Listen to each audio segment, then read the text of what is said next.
Good afternoon and welcome to Wednesday's edition of St. Augustine This Evening. Without Mike Davis, we do have Levi Moore. Welcome, Levi. Thank you. How you doing today, Levi? It's two peas in a pod today, y'all. I know, right? The minions are left in charge. We are, yeah. It cannot be good. Well, it's going to be great, actually. Yes. I actually texted Amanda and said we're going to be healing the show today. Healing the show. Healing since, Mike left a huge gaping wound without being here today. So we've just got to make sure my sound's off so I don't fill that void that Mike left. We've just got to carry the water for Mike. Speaking of water, that is where Mike is. He's out on the water. Oh, he's out on the water. He got the official alert that the waves were finally going to be worth surfing. So he dropped the show to go surf. Yes. I mean, I can't knock a man for being dedicated to his craft. We're here because he has had months without proper surf. Nice. And this is the first alert of proper waves. And he was like, Amanda, you got the show. Nice. So here we are. I love it. I mean, I've skipped out on episodes before for basketball. Basketball is my equivalent of his surfing. So I understand. Yeah. I guess we'll give him that. Whatever he's got to do to keep peace of mind. Yes. We need to keep him mentally healthy. Yes, exactly. And out of the water, Mike is not like I said, we're healing the show today. We are healing the show. And we hope that you guys find a little bit of healing with us. Let's go ahead and make some money, though. Awesome. Let's do it. I'll start. Do one. You do two. I do the last one. Awesome. We've got opening their doors in 2008. Brightway Insurance, the Casey agency, they have proudly stood by their customers through hurricanes, major floods, hail, and fires. Through these events, the agency has become a much-needed insurance resource in times of trouble and hardship.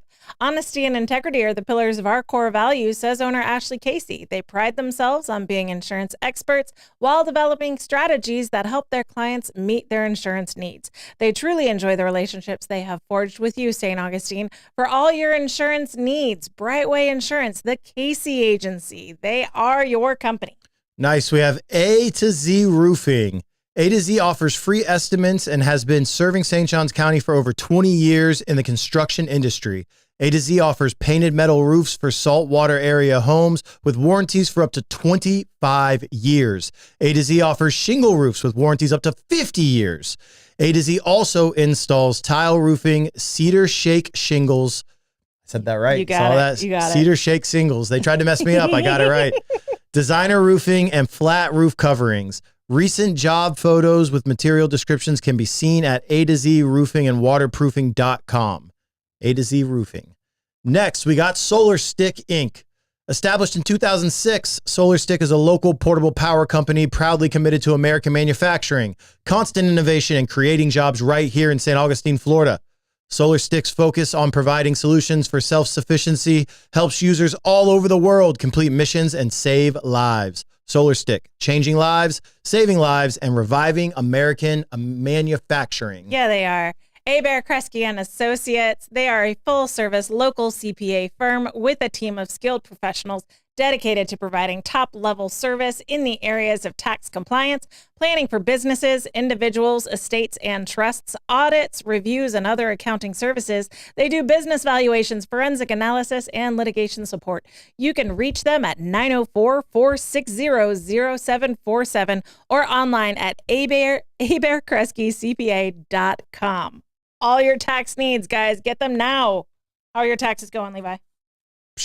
I haven't even filed my taxes yet. Yeah. I'm going to wait to see if the IRS is still around. Actually, though, I filed an extension. Yeah. Yeah. Well, you're self-employed. Yep. So, yeah, we're employed and self-employed, so our taxes are way more complicated than they have any right to be. I'm a fair tax girly myself. I don't want any IRS. I don't want any, and it all comes down to my behavior modification background. Our income tax system takes money away from productive people. Yep. So we are punishing productivity.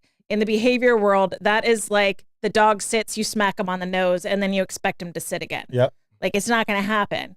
So we are punishing productivity, and then we're then giving rebates back to people that don't work. So we're rewarding people who are not being productive.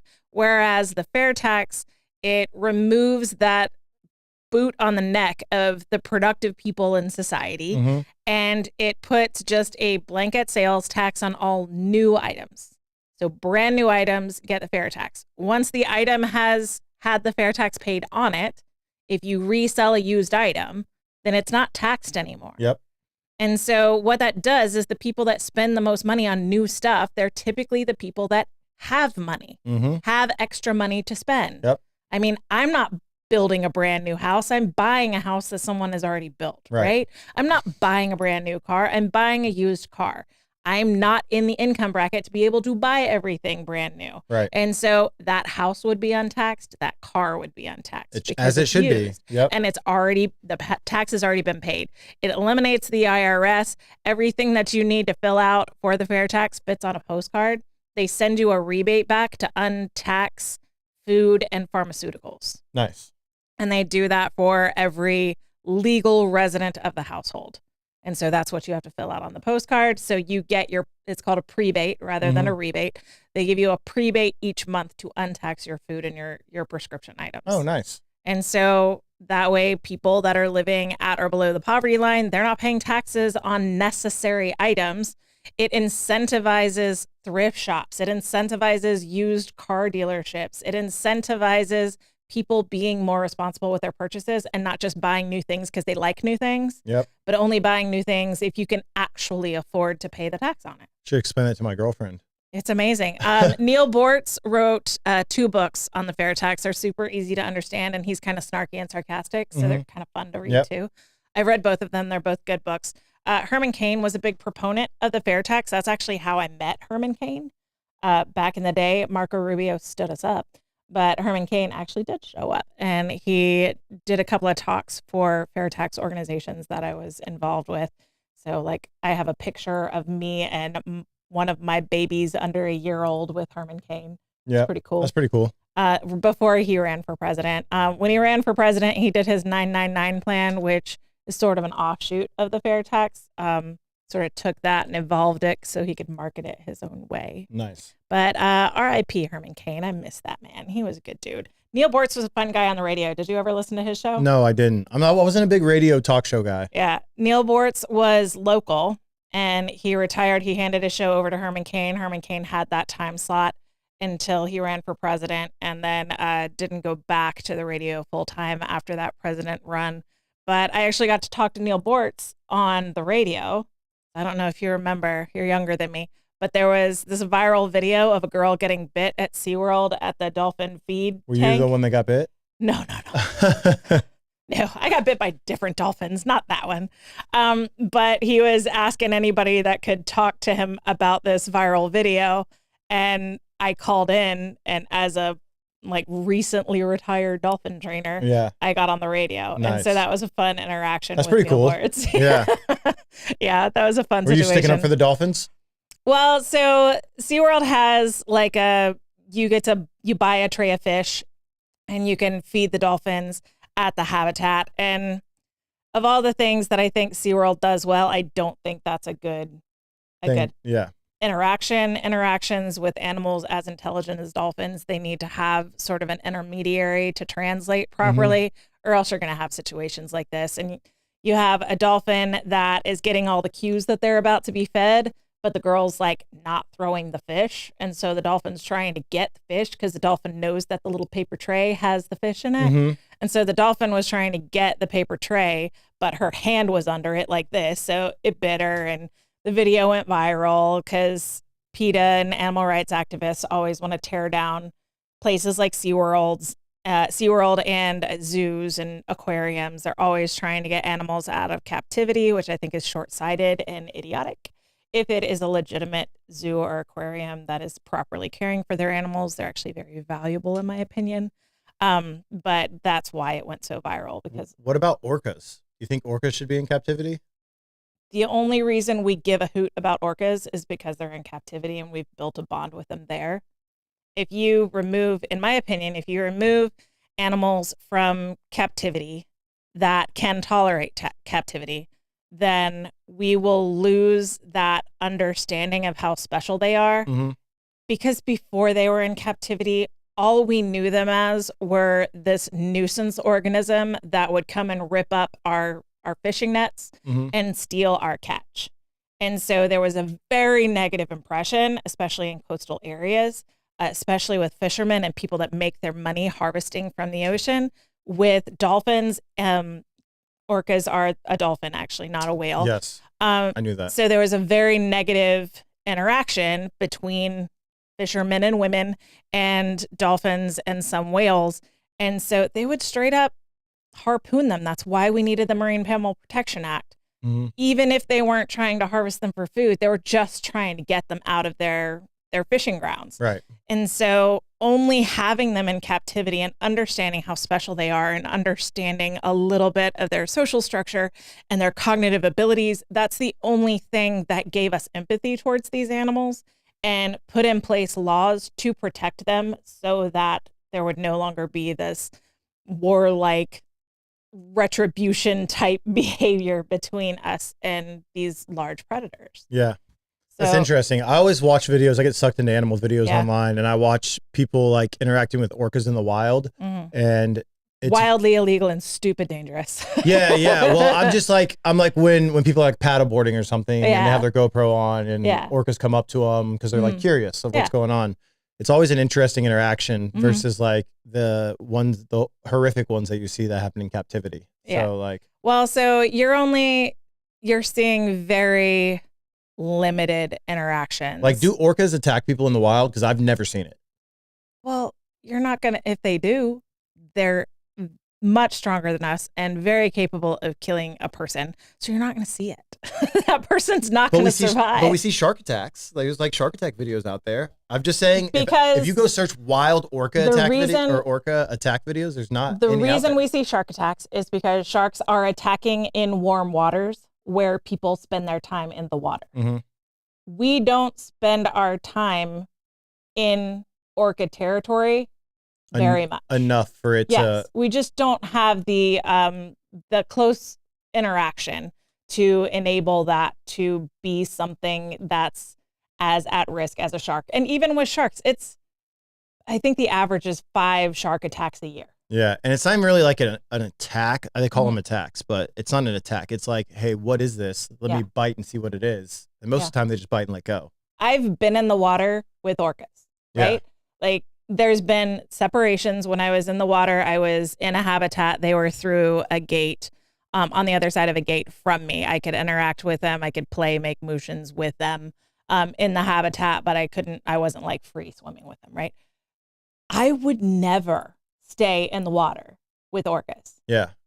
I have swam around sharks, much more comfortable free swimming around sharks than I would around orcas. Not because I think orcas are out to get me.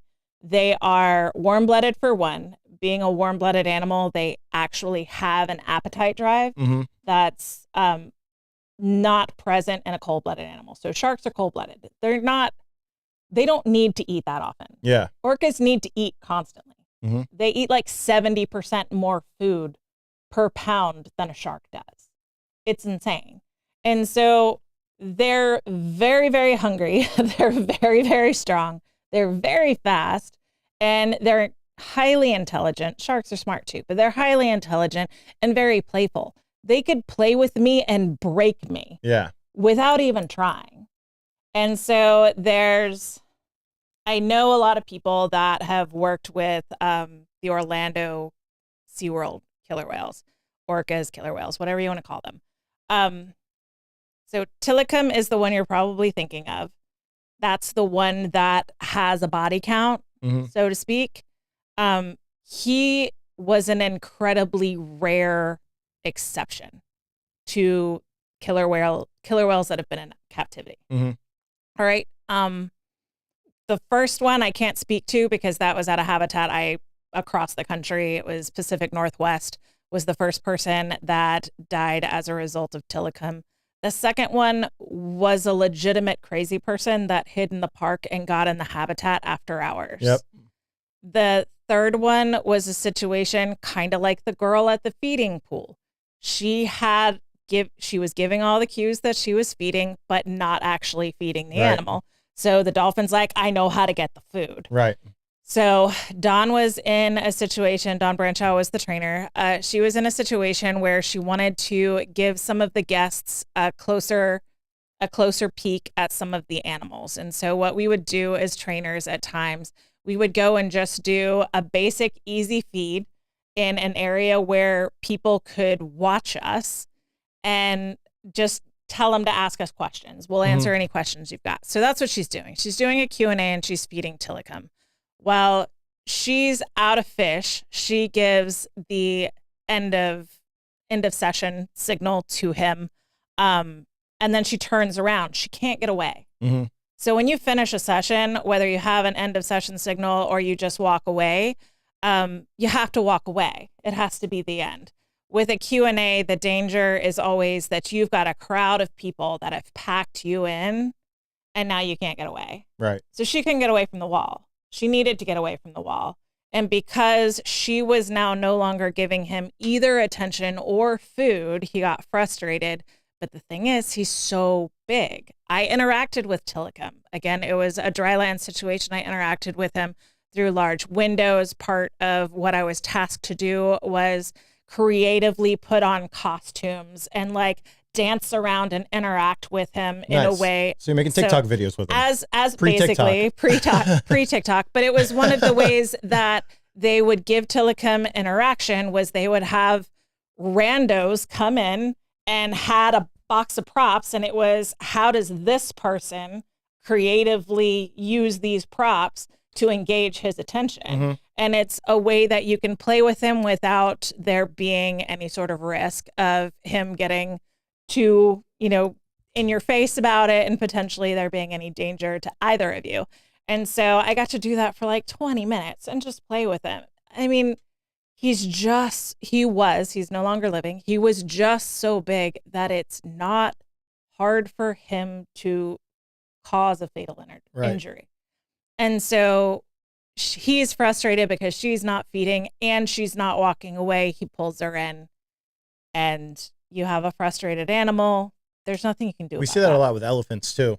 Yeah, elephant handlers are actually the human handlers that are most in danger in captivity and in rescue preserves. Yep. And again, it's just because their size is so big. Yeah, exactly. Like they can hurt you without meaning to. As far as regular animals that cause the most harm, that, non-exotics, animals that you might actually interact with on a regular basis, horses are the ones that cause the most injuries. And again, it's just a size issue.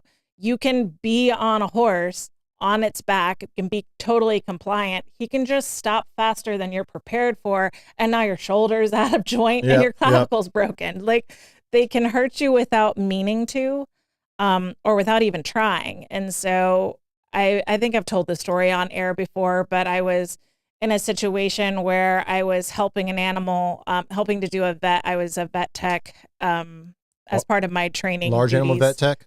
Well, with the dolphins. So okay, I was gotcha. Small animal vet tech as an extra job. And as a result, I got to vet tech procedures around dolphins and help a little bit with seals and sea lions on my internship. So I was in the situation where we had to administer a physical on a dolphin, ask them to come into a shallow water situation. They do, totally fine. They're totally calm. One of the things that we would do is we would put a ton of people along the animal's sides and just do like a bear hug. So I'm on this side, you would be on that side, your arm, we're hugging, and you're basically sitting in the lap of someone.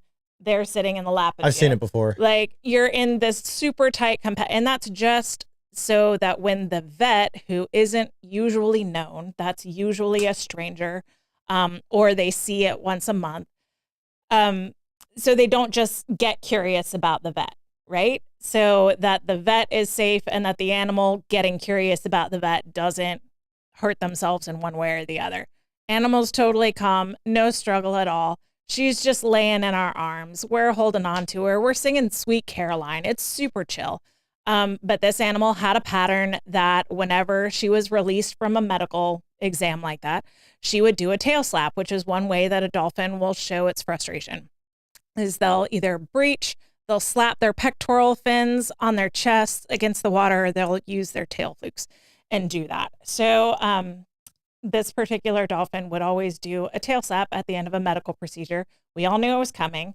We warned the interns who this was their first medical procedure. And we tell them, like, you need to get as close to the wall as you can. When we say let go, you plaster yourself against the side. Right. Because she's going to do this tail slap. It's just her way of being like, all right, pound sand, guys. And then she'd go back in her habitat. Yep. She'd continue playing with her football and she'd continue eating. She was fine. It was just something that she would always do. And so I tell the intern, plaster yourself against that wall. She does not. I push the intern against the wall, but then my leg's in the way. Mm-hmm. I had a hematoma in my calf muscle for 5 years.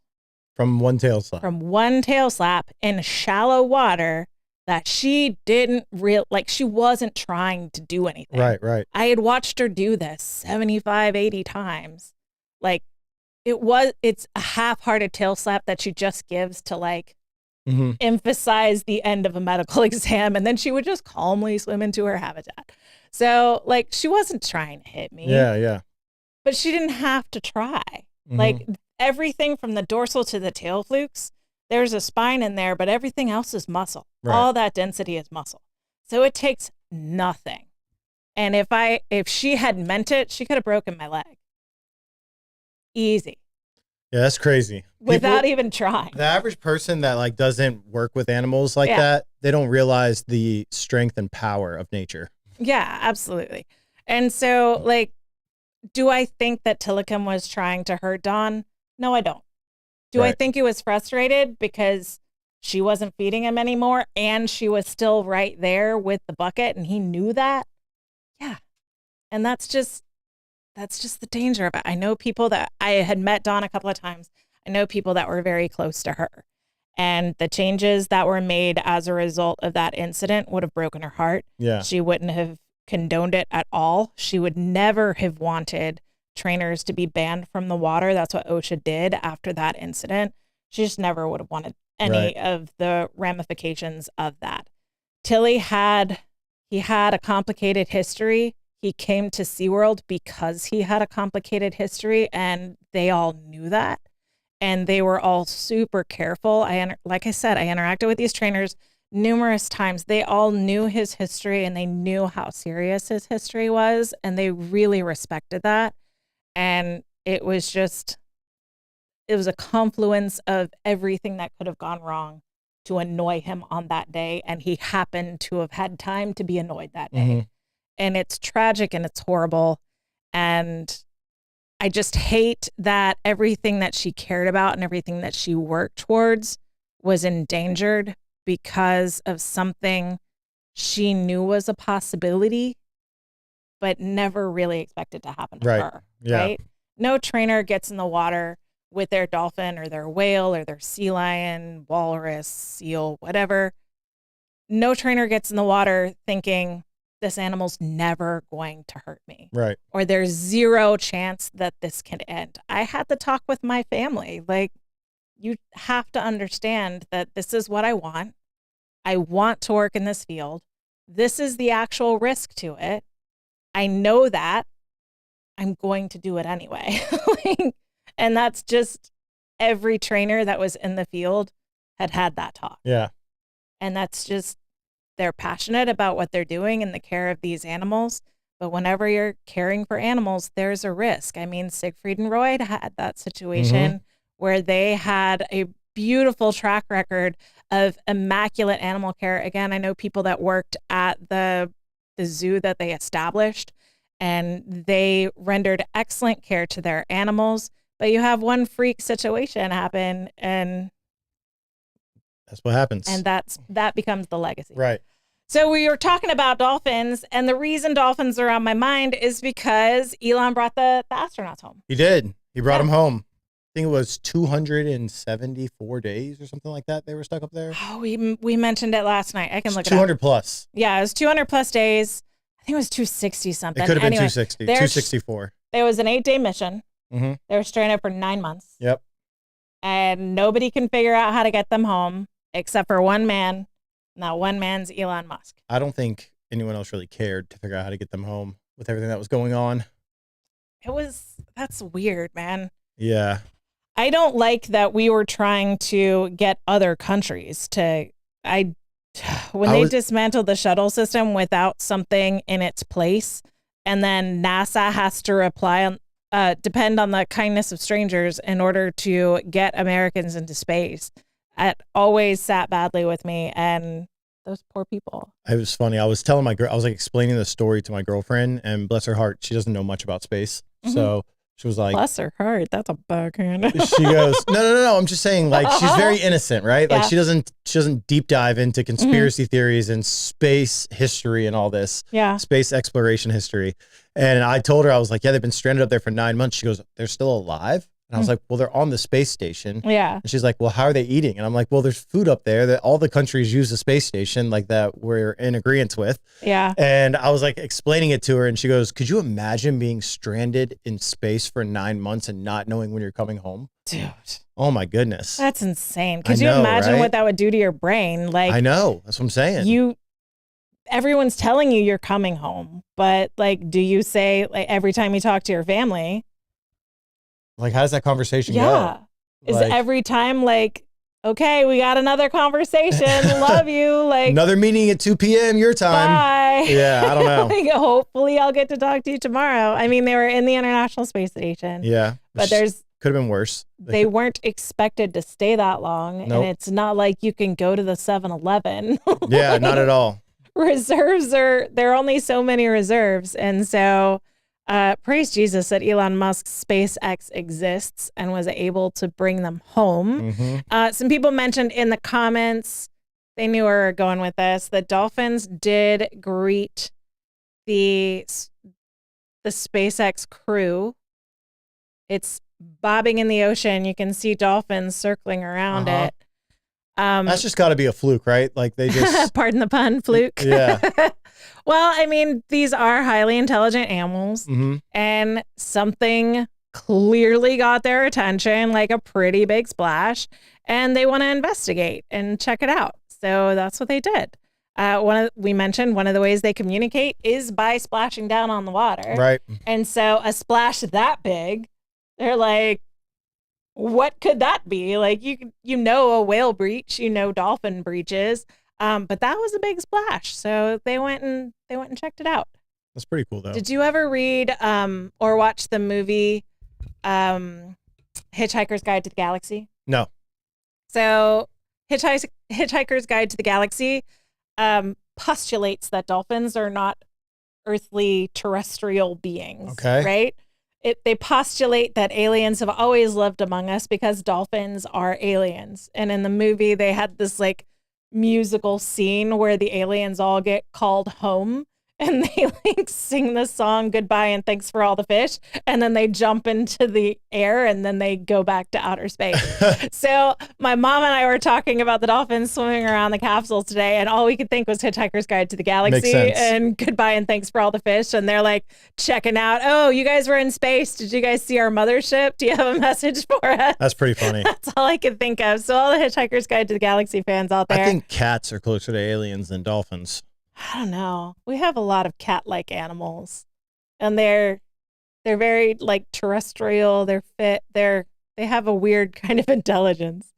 But dolphins are crazy. Like the thing that it fascinates me about dolphins in general is, correct me if I'm wrong because you're the expert, but my understanding is that they're the only other mammal that we know of that has had that we've been able to document cognitive evolution in, where we've seen that they start to use more of their brain. Yeah. I haven't stuck with the research, so I can't speak to that. I do have a friend that's working on dolphin language with the theory that we can come up with a language or a translator to be able to communicate with dolphins. Because they use sonar, right? Yeah, so they use more of their brain than we do, but that's because they have this echolocation ability. That means that it's a modification of their hearing system to allow them to send out sounds. When the echoes of those sounds come back, they're received in the lower jaw, which is right next to their ear. They do have ears, but the external hint of an ear is a little hole back towards where their smile ends. It's not a smile, it's just the way their mouth's shaped. but the corner of their smiles on each side, there's a tiny little hole, and that's their ear. So it travels up the jawbone, and that's where they process. So that's why they use a higher percentage of their brain than we do, because they're processing that echolocation. It's something that we've seen similar in bats. They're using the same parts of the brain that bats use with their sonar. Is that that ability, does that come from the evolution of being able to use more of their brain? Like, for example, a lot of evolutionary biologists that I follow think that if humans were at that same capability, maybe we could develop some sort of echolocation system. We could. Our ears would have to modify. Yeah, everything's environment based when it comes to that. Yeah. I feel like so we wouldn't need it. They have different vocal structures than we do that enable them to make the kind of sounds that they have to make. That round part on the front of their head, that's a fatty, they call it the melon. Biologically speaking, it's their melon. But that's a fatty deposit that's used like a lens. And so they're making the sounds roughly from about halfway down from the blowhole to their esophagus. So about half the way down their head. So that sound is traveling through that melon, the bulbous part on their head, and it's getting focused and directed. So if you're hanging out with dolphins a lot, as they're vocalizing, as they're making different sounds, that forehead changes shapes because they're, bless you, they're manipulating that fatty organ to focus those sounds the way they want to. And when they're echolocating on you, you can feel it. So we would have to, in the old habitats, they were sandy bottoms. We would have to swim the old habitats and collect any fish bits that were left at the bottom, because these are top tier predators. They don't have the gastrointestinal makeup to be able to handle rotten fish. So sharks can eat anything because they're designed to be able to handle anything. Yeah, they're garbage disposals. So if they come across a rotting whale floating in the ocean, they can mow out on that no matter how much bacteria is in that whale. But dolphins can't handle that. So you won't see dolphins feeding on something like that, but you will see sharks. It'll bring fish. The dolphins will feed on the fish that are feeding underneath. So you might see dolphins around it, but they're not feeding on the whale. They're feeding on the fresh fish. So we would have to swim those habitats to make sure there was no fish that could be bacteria ridden hanging out at the bottoms. We didn't want them to eat anything they shouldn't. And so you're just free swimming that. They're full bellies. They're happy. They've had their full day of fun at that point. And so we would get in the habitats and just swim around. We're just free diving, take a gulp of air, swim to the bottom, scan the bottom, take a gulp of air. Well, those sandy bottom habitats weren't perfectly clear. And so it was big enough that a dolphin could be coming towards you and you not see them until they're close, because it's just ocean water. So it's as much visibility as the ocean has. Right. And so they can obviously see you. You can't see them. They're echolocating on you. So you can feel them zero in on you before you could see them coming. And as much as I loved playing with the dolphins, that's a little disconcerting. Right. Yeah, I can imagine. That an animal zeroed in on you. You have no idea which direction they're coming from, because it's a 360 environment. We exist on a 180 environment. Right. So trying to, if you're in the water column, they could come from below, they can come from above, the sides, everywhere, and you just don't know. So you have to just pray to Jesus that they're in a good mood and they want to play.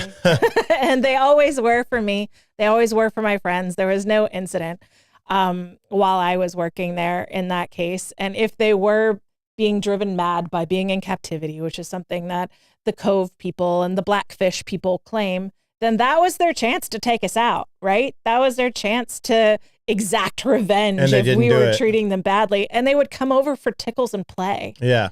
And there were some trainers that had known these animals their whole lives. And so when they got in, the animals would come over and they would slide along their hands and wait until they wrapped their hand around their dorsal fin and then take them on a tow around the habitat and help them out. Yeah. There was some that would volunteer what we call it foot pushes, where they put their rostrum, the front of that snout, that part is called the rostrum. They put their rostrum on their feet and they would just voluntarily give them a foot push. So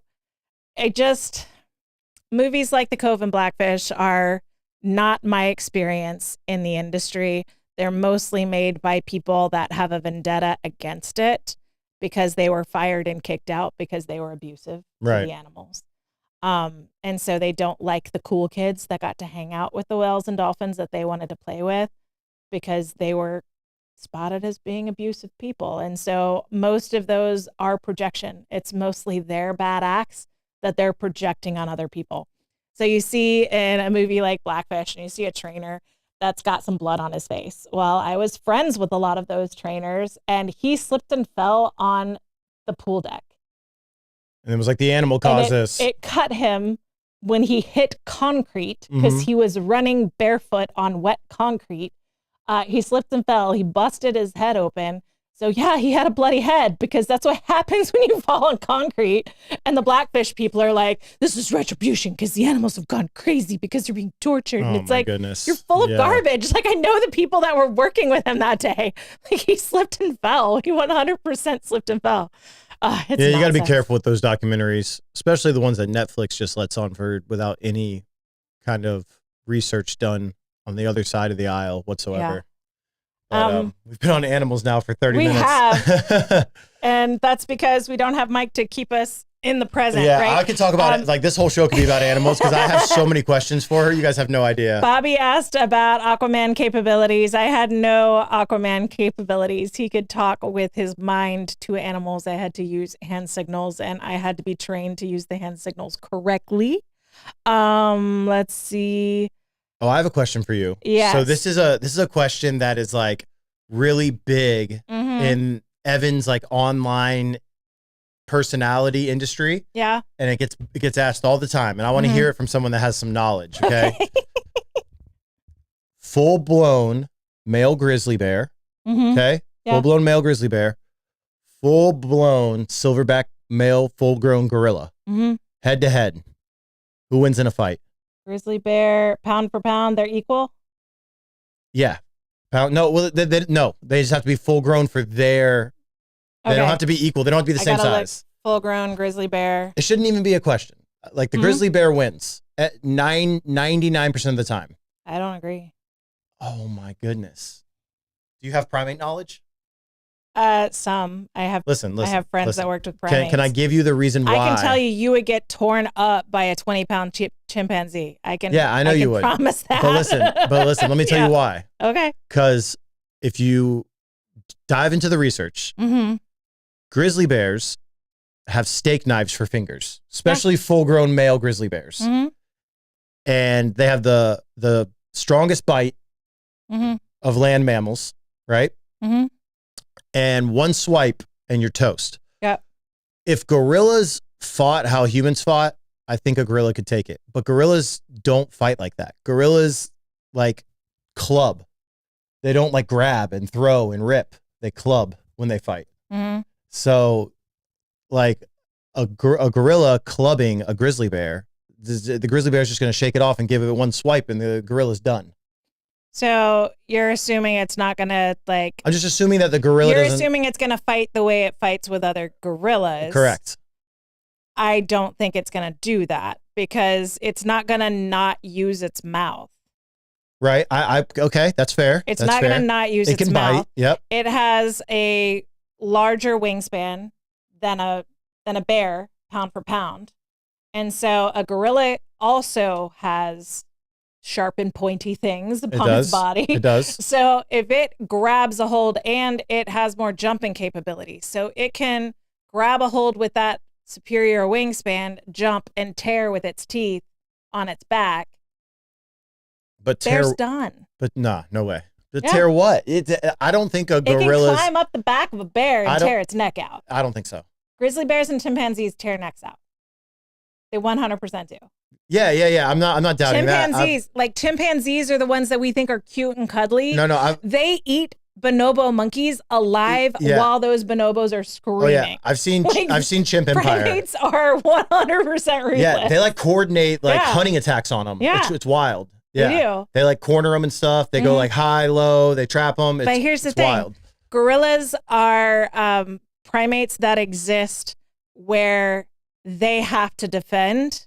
they're top level predators, but they have to defend against large cats. So you think it's a fair fight? You think it's closer than I think? Whereas grizzly bears, all they have to do usually is roar, and whatever is challenging them is off. Unless it's another grizzly.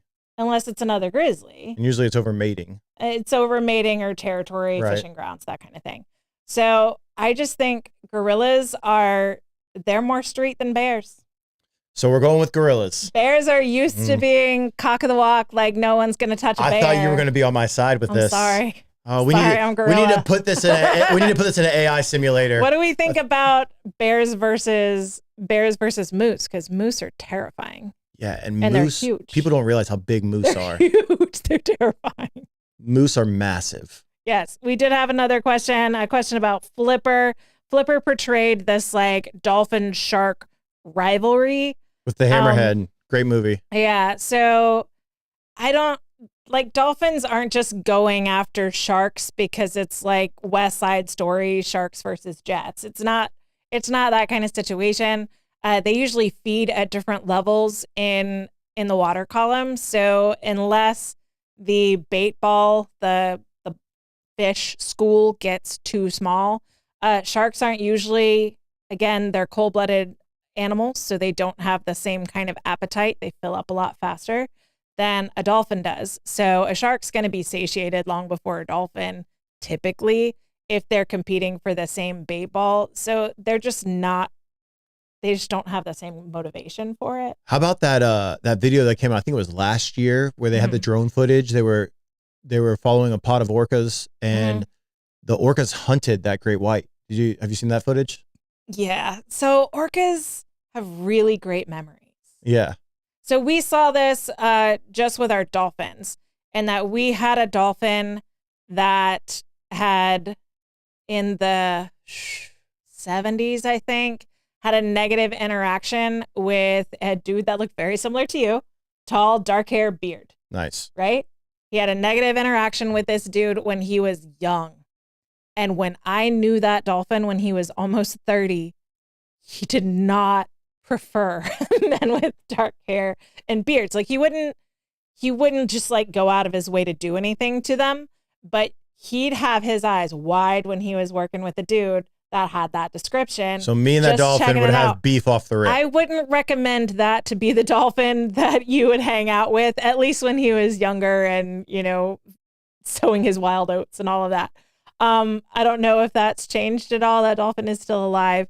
He's had a lot of trainers that are tall with dark hair and beards. He hasn't taken any of them out, but he definitely had a different way of interacting with them.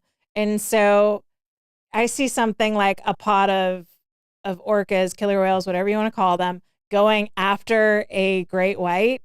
Like, great whites hunt their babies. Yeah. Like, no bueno. That was a wild video, though. Yeah. So, and they're super smart. They're very coordinated. Everything Jurassic Park claimed velociraptors were. Killer whales actually are that. Yeah. They are that. Even faster, I think.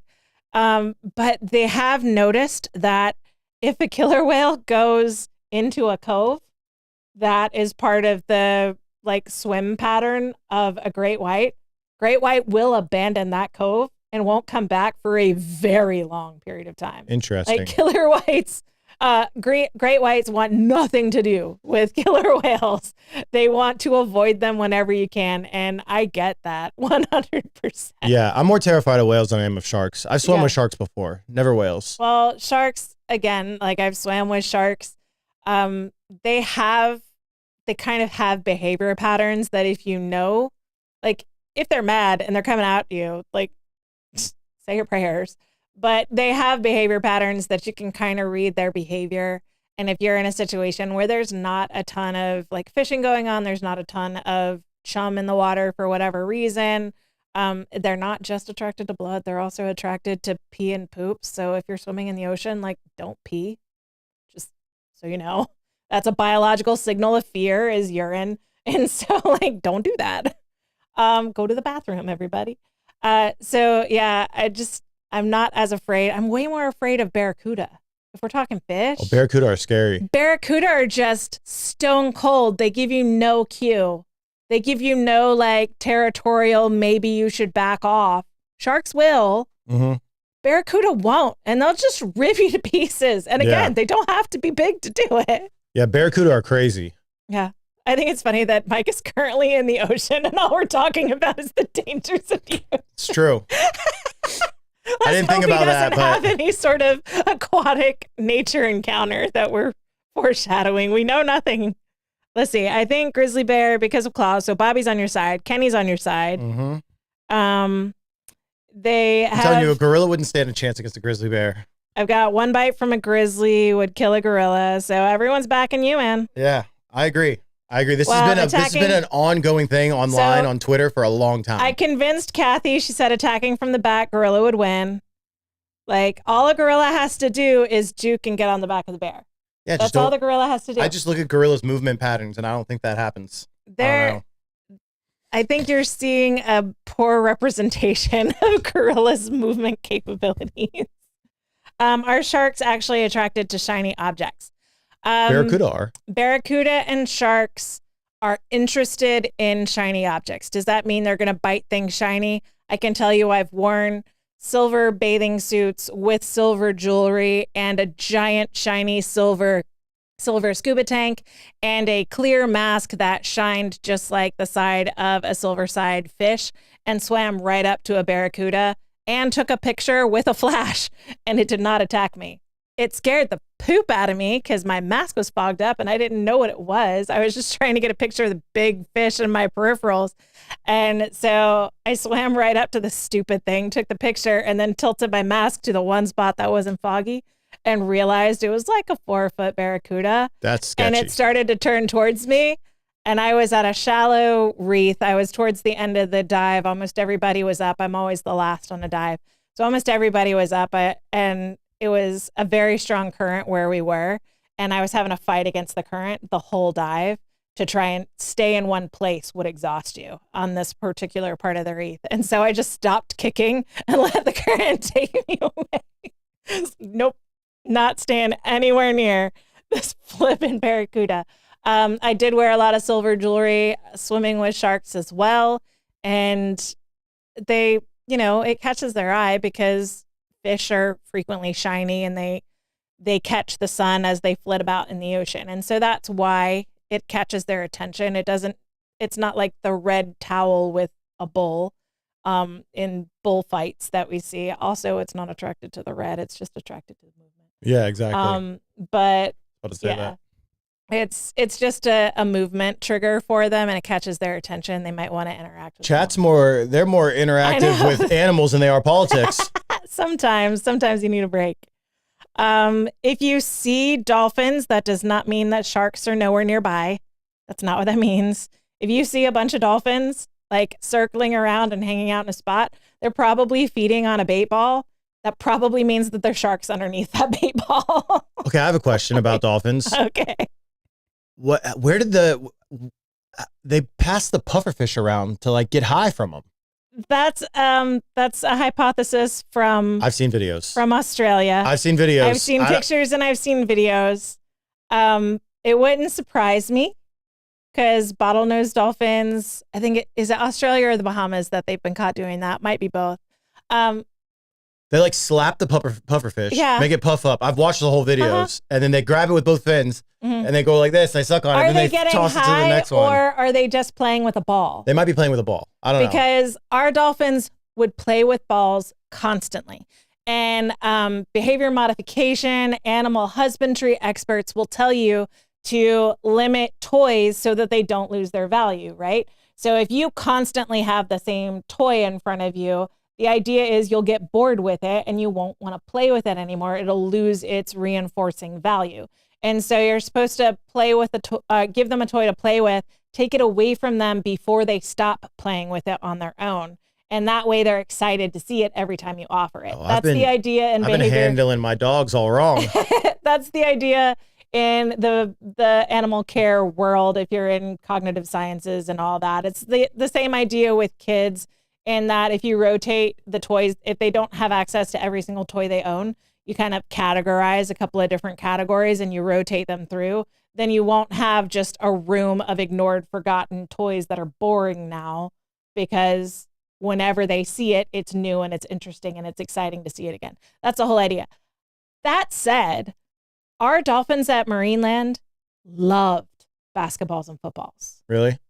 We could give it to them 100% of the time. They weren't in a training session, and they would play with them constantly. They wouldn't stop playing with basketballs and footballs. And so they're kind of the exception that maybe proves the rule. So are they getting high? I don't know if they're getting high. We would need to do blood tests to see if that toxin that they release is actually getting into their system. Because unless it's puncturing their skin, it's not getting into their system. Right. And I don't know if we have high def enough images of the inside of their mouths to see whether there's any tissue damage to even warrant the blood test. It's not easy to get blood on wild dolphins. That said, could they have figured out the natural version of a basketball? 100%. That makes more sense to me. 100% they could figure out that there's this small animal that all I have to do is make it mad, and then I have a toy I can play with as much as I want. That makes a lot more logical sense than them smoking a pufferfish. Yeah, and the only thing I've ever seen, well, not the only thing. So something that I've kind of heard joked about in the training world is bottlenose dolphins, which is kind of what we all picture when we talk about dolphins is bottlenose dolphins, thanks to Flipper, thanks to places like Marineland and SeaWorld. There's lots of different kinds of dolphins. Bottlenose dolphins we think of as being super friendly, kind of puppies of the ocean. They're kind of the rednecks of the ocean. Okay. In that if they see, there's been instances where bottlenose have bred with other species, pilot whales in particular, and they'll create the dolphin version of a mule or a donkey. Really? Or a mule. Yeah, a mule. Yeah. And that's called either a wholphin, depending on, so they have kind of like a liger. And, Yeah. There's another one. We know about the liger, but The there's liger's another crazy. one, and that depends on which species the mom is and which species the dad is. So the wholphin's the most famous one because Hawaii, an aquarium in Hawaii has a wholphin. So that's a pilot whale bottlenose dolphin hybrid. You typically have to separate these animals from bottlenose dolphins because they don't know what it is. They just know it looks different, and they will beat the poop out of it just because it looks different. Like imposter. They will absolutely say, nope, you look like a bottlenose dolphin, but your head's shaped a little weird and you're too dark. Suspicious. And they'll just beat the crap out of it. Yes. And so like, I kind of laugh when people are like, well, you know, animals don't see. Yeah, they do. Yeah, they do. Dolphins will beat the snot out of another like hybrid bottlenose species. Since we're on animals, I have another question about dolphins. Okay. So I've read that We'll just do the whole show on animals. I've read that two male dolphins Yeah. will like team up with like a bromance for years and years and years and like help each other find mates. So you're not wrong. Okay. It's not. So they're like, that's my wingman for life. Well, there's a reason because mamas have their babies. It's a year-ish long pregnancy, give birth. They nurse the babies. I can't remember exactly how long, up to 2 years, they're called I think. pups, right? Calves. Calves. They nurse the calves for up to 2 years. The subadults, once they get to like adolescent subadult age, the female kids will hang out with the moms. The boys will get kicked out. Okay. So once they're weaned and self-sufficient, they'll get kicked out of the pod, the group, because the moms don't want a cock block from the boys. Yeah, no, that makes sense. Right? And so the boys can't breed with other related individuals. And so the boys will be kicked out so they can go find non-related females, go sow your wild oats and have fun adventures. I'm not trying to have Jerry Springer Dolphin Edition. Exactly. And so the boys get kicked out. And so since bottlenose dolphins don't have strong, consistent pods like killer whales orcas do, Killer whales and orcas are strong family groups. Again, it's moms with their daughters, and males get kicked out. To find a mom and daughter pod that isn't their family member Right. that will accept them. And so males just always get kicked out of the community when it comes to dolphin species. Imagine if humans did that. If we just like, you turn 16, you just get kicked out. Just like, good luck. Go prove you can handle it. Go find a mom-daughter female circle to go get it accepted into. That wouldn't work in human society. So because the boys will get kicked out, they will often find another boy to be like their bro, exactly, like a bromance. So, you know, they have backup and they're not alone. So if you just see one on its own, or maybe two, maybe three on their own with no babies, you're probably looking at males. Nice. Okay. You can tell by their bellies. There's a belly button. They all have a belly button where it's still kind of chubby on their underside, where it starts to get skinny on that region past the dorsal fin, but on their belly. Males have an exclamation point. So they have a long slit and then they have a little slit. So it looks like an exclamation point. Females have a division symbol. They have one slit that contains their genital and their anal slit. Inside that one slit, it's shorter than the male's genital slit. And then they have usually just one mammary on each side. So it looks like a division symbol. We do have, it can be more. So I knew some females that had two mammaries on each side of their genital slit. So they had like double division symbols. So that's how you tell the difference between a male and a female. That's interesting. From the top, again, if they're alone or in a group, a very small group, and no babies are present, that's probably a group of males. If it's a larger group and you see babies, that's females. That's interesting. But those groups don't stay the same. You might not be able to tell that they're different animals, but they are. They're going out they might be hanging out in close proximity. In the intercoastal, there are about, I believe they told me 300 that are pretty local. They go from Jacksonville down to Palm Coast. And they do hang out in the intercoastal a lot. So that's why you'll see them at the port a lot. It's about 300 known individuals that are very consistent in that area. That doesn't mean they're always hanging with the same individuals every single time you see them. Yeah. Their groups are very, very fluid, and they're not usually like, this is my mom, these are my aunts, that's my grandma, and these are all my cousins. It's not like that. They don't stick with close genetic bonds. They're pretty opportunistic with how they group up. So bottlenose dolphins just don't have that kind of friendship, which is another thing that they lie about in those documentaries like The Cove and Blackfish.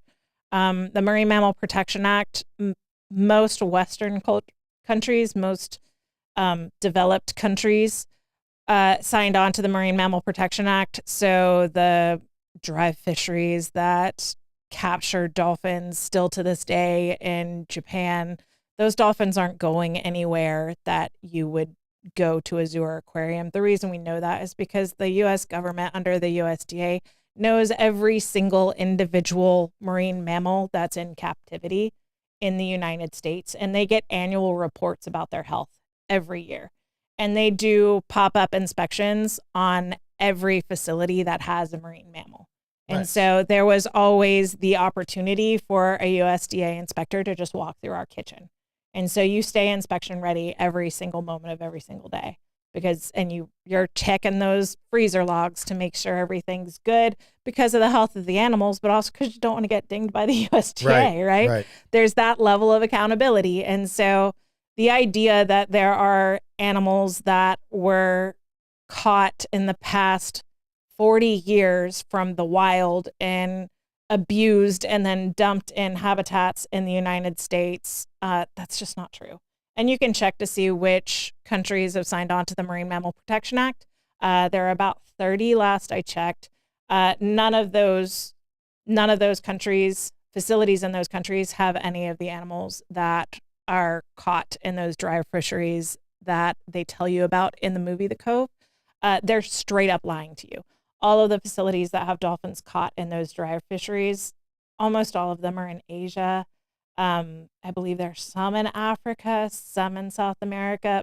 The vast majority of them are in Asia. Mm-hmm. And it's cheaper to ship from Japan to Asia for one thing, but also they're not part of the Marine Mammal Protection Act. They still hunt marine mammals for food in a lot of those countries, so they don't care how they get their dolphins. They just get their dolphins.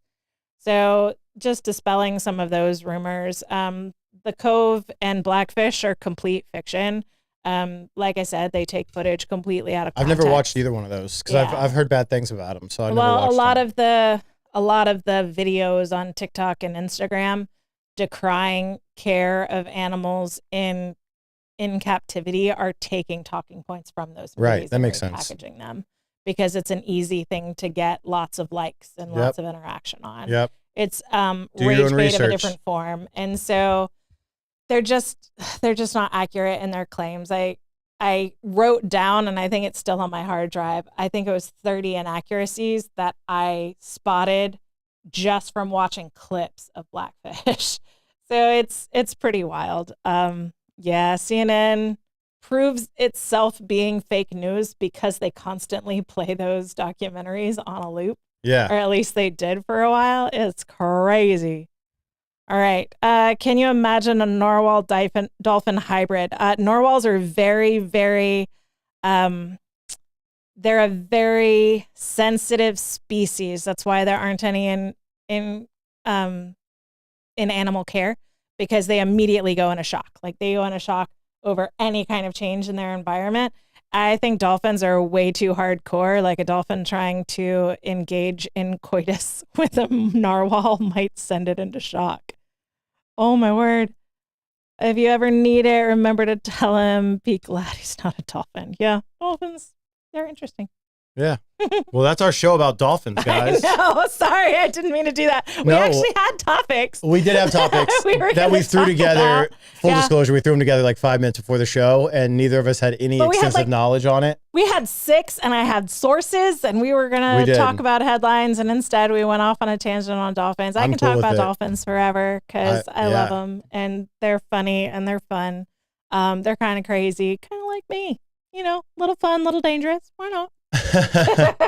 She actually believes that they're aliens, and she wanted to make sure that this relayed on their good side. Funny. So that would be so funny if they were. She can go to their mothership. That would be hilarious. I just want a best friend in every species. That's just what I want. Is that too much to ask? No, not at all. All right, it was fun to talk. Yeah, it was a good talk. With you about good talk. I learned about dolphins, y'all. I hope you guys learned some too. A lot of fun. And more comments than we usually get. So. All right, guys. Thanks for coming in take tonight. Care. Tomorrow will be a more normal show. Bye.